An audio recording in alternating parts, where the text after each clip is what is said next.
Mpenzi mtazamaji wa Pastor Kazoba TV, Bwana Yesu asifiwe. Tumsifu Yesu Kristo. Assalamu alaikum wa rahmatullahi wa barakatuh. Tunamshukuru Mungu wa mbinguni kwa nafasi ya pekee tena aliyotupatia kujifunza neno lake katika siku hii ya leo.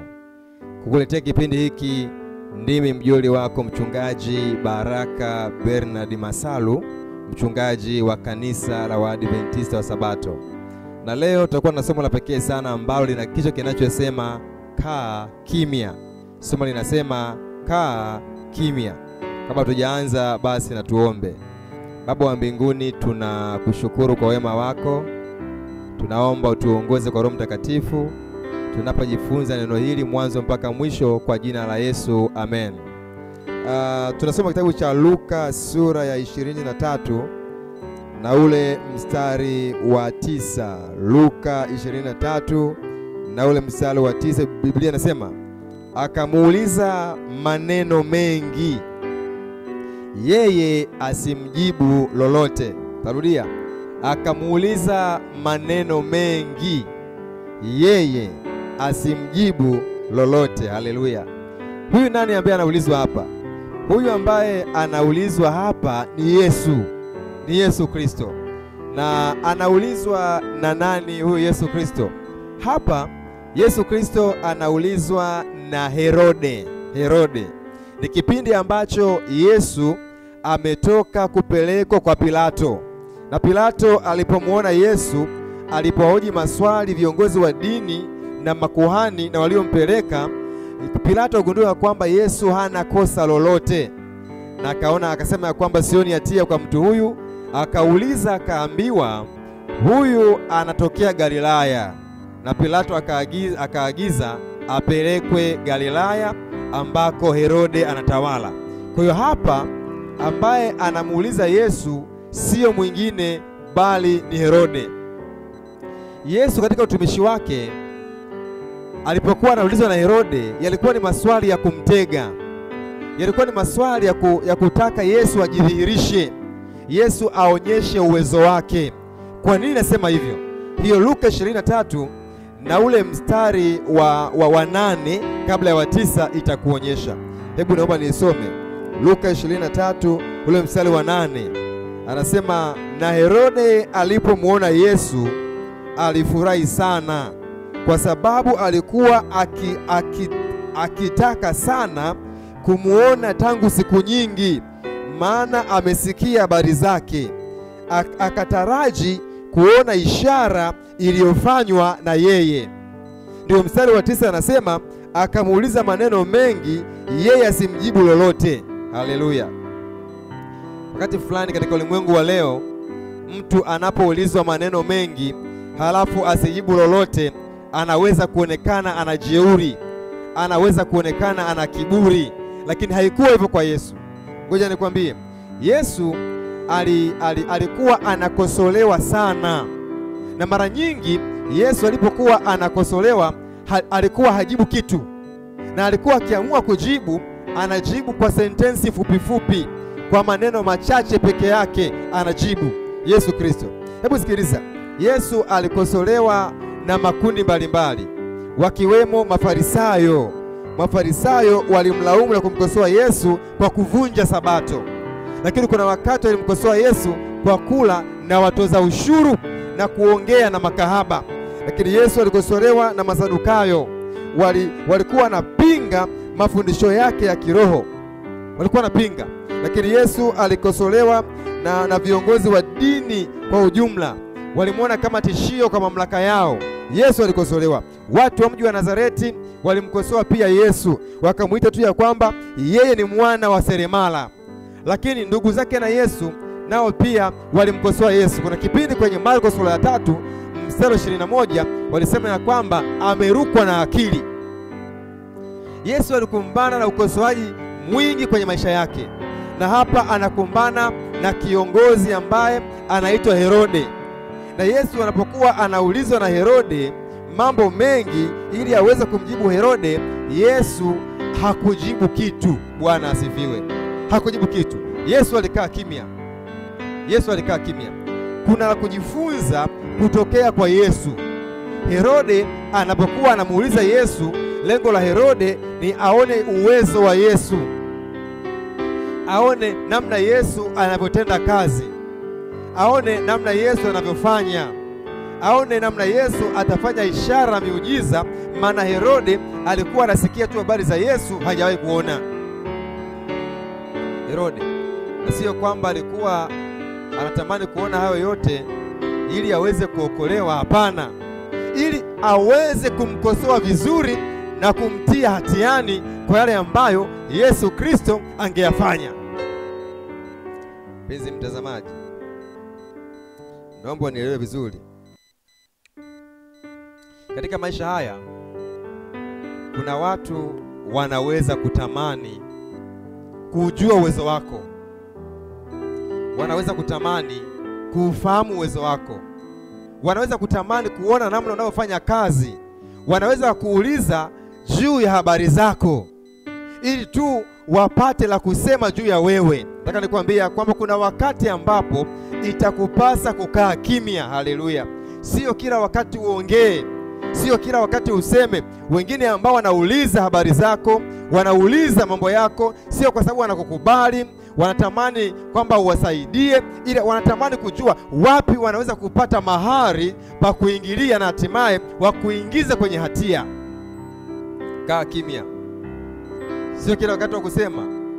Sikiliza mpenzi mtazamaji, Yesu anapoulizwa ili adhihirishe uwezo wake, Yesu Kristo yeye hamjibu kitu. Herode anakaa kimya kwa sababu anajua ya kwamba Herode anampatia mitego. Herode anamuuliza sio kwa sababu ana nia njema, lakini ana nia mbaya ya kumtia hatiani. Anamuuliza kwa sababu anatamani kuona wapi ambapo Yesu atakosea ili aweze kumuingiza katika hatia. Lakini Yesu hakujibu kitu. Maisha tulio nayo, tumezungukwa na watu wa aina ya Herode, watu ambao wanatamani kujua uwezo wetu, wanatamani kujua namna tunavyotenda na kufanya, na sio kwa sababu wanatamani kubadilika, lakini kwa sababu ya wivu, ili wanapojua waweze kutukosoa vizuri, ili wanapojua waweze kutuumiza vizuri, ili wanapojua waone mlango namna gani watafanya ili kutuangusha. Ulimwengu umejaa watu wenye wivu, ulimwengu umejaa watu wenye chuki, ulimwengu umejaa watu ambao wana hila, watu ambao wana nia mbaya, watu ambao wanatamani kujua namna ambavyo unasoma katika masomo yako na unafaulu. Sio kwa sababu wanatamani kufaulu, lakini kwa sababu wanatamani kuona ya kwamba unaanguka. Watu ambao wanatamani kuona ya kwamba namna gani ambavyo unafanya kazi zako, unafanya biashara zako, namna gani ambavyo unatenda na kufanya, kiasi kwamba watu wanakupenda, wanakubali kazi yako. Wanatamani kujua, sio kwa nia njema, ila kwa nia ya kutafuta kukosoa. Kuna wakati ni kukaa kimya. Kaa kimya. Mpenzi mtazamaji, usitumie nguvu kubwa kuwaonyesha watu uwezo wako kwa kujitetea. Yesu alikaa kimya. Farao akitarajia kupata ishara, kuona miujiza. Yesu anapoulizwa mambo mengi na Farao anatamani kuona ya kwamba Yesu anatenda muujiza, Yesu afanye kitu, Yesu anakaa kimya. Sio kwa kuwa alikuwa na kiburi, alikuwa ni jeuri, ni kwa kuwa Yesu alikuwa anajilinda yeye na hila na uovu wa Farao. Haleluya! Bwana asifiwe. Mpenzi mtazamaji, nina habari njema kwako. Kuna wakati utasingiziwa mambo. Kuna wakati watu watajaribu kuchafua sifa yako, watajaribu kuchafua jina lako, watajaribu kusema mambo ambayo sio ya ukweli, mambo ya uongo, mambo yasiyo ya haki. Watawaambia watu mambo hayo. Nataka nikwambie kwamba usijaribu kujisafisha. Huo ni wakati wa kukaa kimya. Acha waseme ya kwamba una jeuri, acha waseme ya kwamba una kiburi, acha waseme ya kwamba unajidai, acha waseme ya kwamba wewe tabia yako sio nzuri, wewe wala sio mtu mwema. Acha wachafue sifa yako, acha waseme wanavyoweza, lakini kama alivyofanya Yesu alipokaa kimya, na wewe kaa kimya. Bwana asifiwe. Kaa kimya.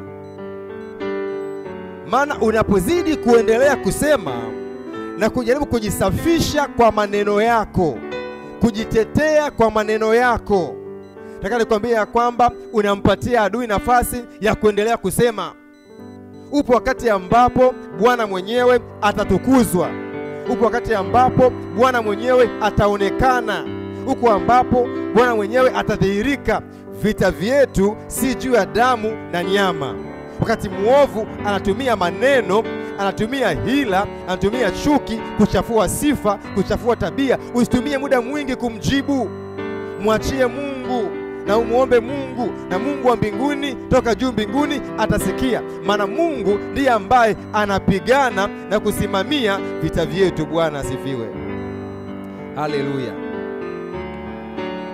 Najua naongea na mtu ambaye pale shuleni anaposoma, pale chuoni, amefanyiwa hila.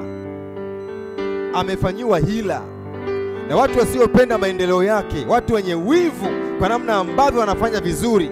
Na alipofanyiwa hizo hila, maneno yakasambaa kwa watu wengi, hata yeye akatikiswa na kutikisika kwa yale ambayo watu wanasema kuhusu yeye. Nina habari njema, usivunjike moyo, kaa kimya.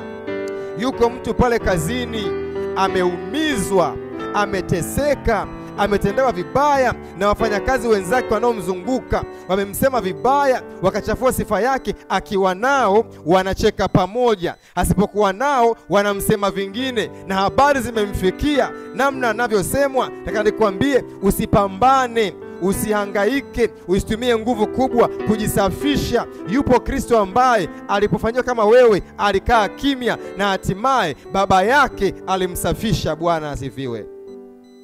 Kaa kimya na Mungu atakusafisha. Na Mungu atakusafisha na utakuwa vizuri kabisa. Nataka nikwambie jambo la pekee sana, mtu wa Mungu.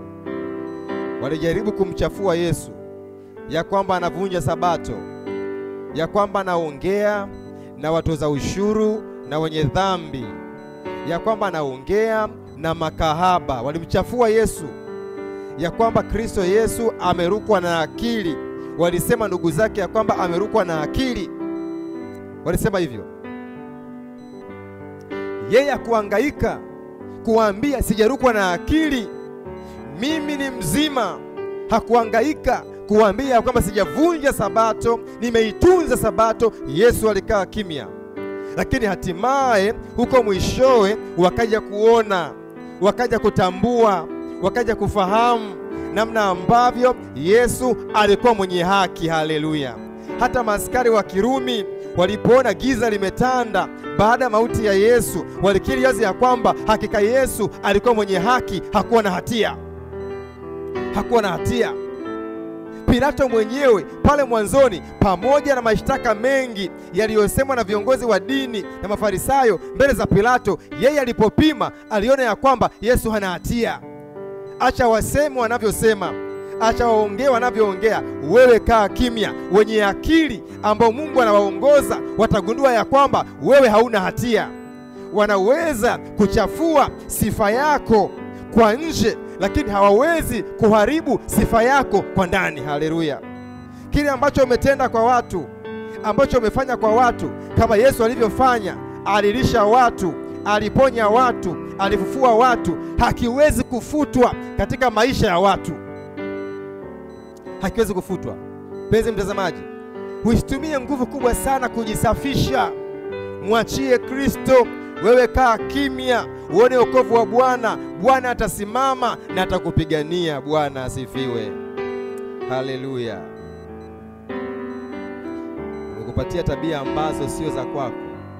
Hata umepewa na jina la vile ambavyo wanahisi wewe uko, lakini hauko hivyo.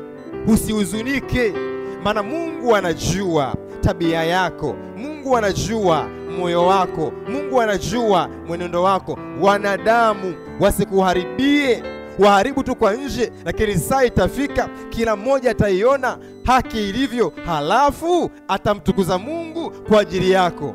Kama ambavyo baada ya Yesu kuwa amekufa, amefufuka, watu wengi walimtukuza Mungu kwa ajili yake, na wengine akiwa pale msalabani walikiri wazi ya kwamba hakika huyu alikuwa mwenye haki. Haleluya.